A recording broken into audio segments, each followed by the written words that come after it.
What's up YouTube? Raging Fip here, aka BLF. This video is my own personal review for The Dark Knight Rises. I'm making this video simply because I want to and because I can. Before I begin, let me just warn you, if you haven't seen the movie yet, do not watch this video.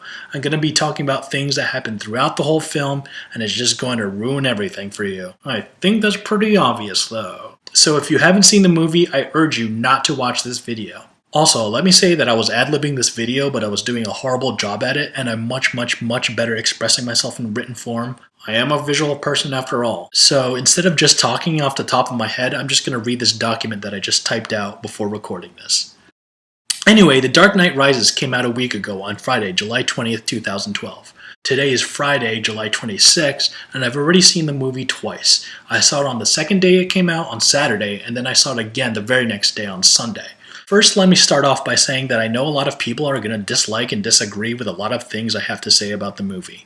I'm anticipating a lot of comments arguing against my criticism. I might even get some angry feedback from people who are going to take what I have to say way too seriously. Overall, I thought the movie was alright, even pretty good, but not that great. I did think it was very well done, as all Christopher Nolan movies are, and I did enjoy it, but I didn't love it, and I actually left the theater disappointed after the first time I saw it. But BLF, if you didn't think it was that great and you were even disappointed with it, why did you see it more than once? Well, to those of you who don't know me in real life, I love movies. Seriously, I'm obsessed with them and have been since I can remember. Pretty much every movie I see in theaters, I see at least twice. I'll see the same movies in theaters up to 4 times. Well, that's ridiculous. That's ridiculous.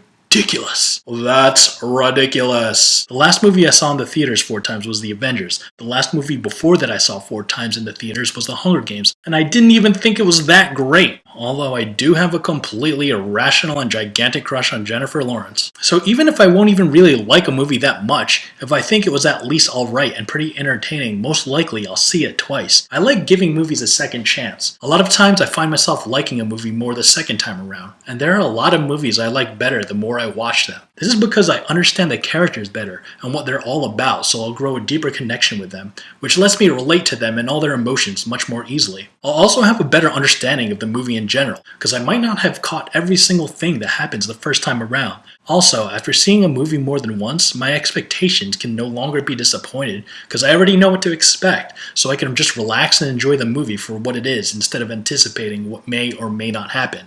Anyway, another example of how much I've loved movies since I was little is when Terminator 2 came out on VHS when I was in 2nd grade. VHS? What the hell is VHS? I watched it literally every single day for a month.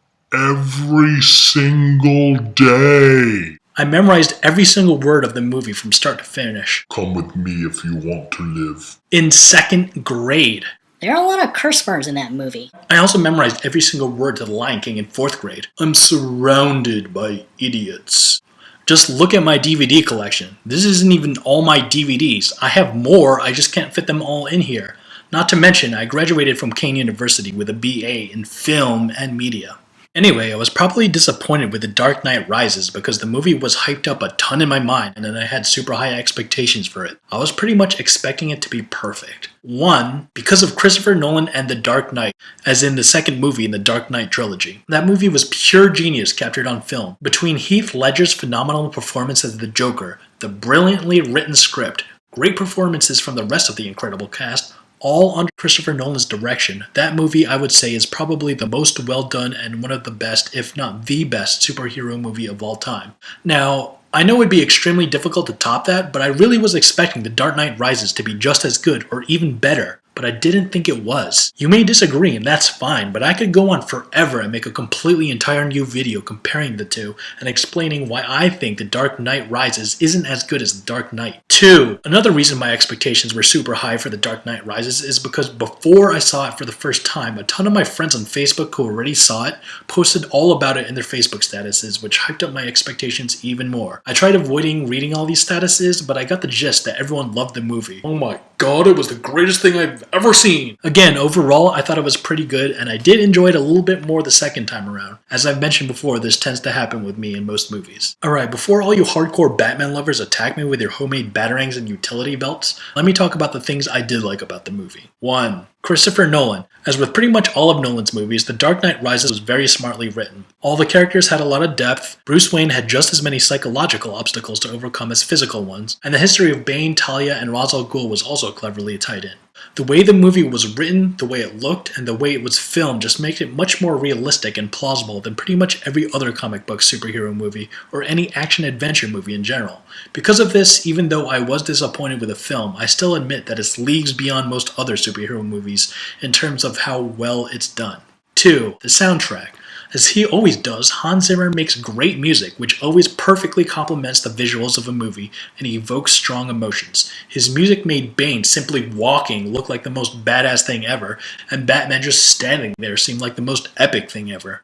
3. The movie was very well cast and well acted. We all know Christian Bale, Michael Caine, Gary Oldman, and Morgan Freeman reprised their roles from the previous 2 Dark Knight movies, and they all played their parts very well as usual.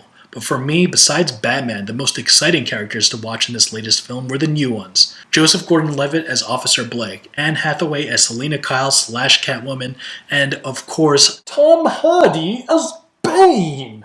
Let me break them all down. Joseph Gordon-Levitt.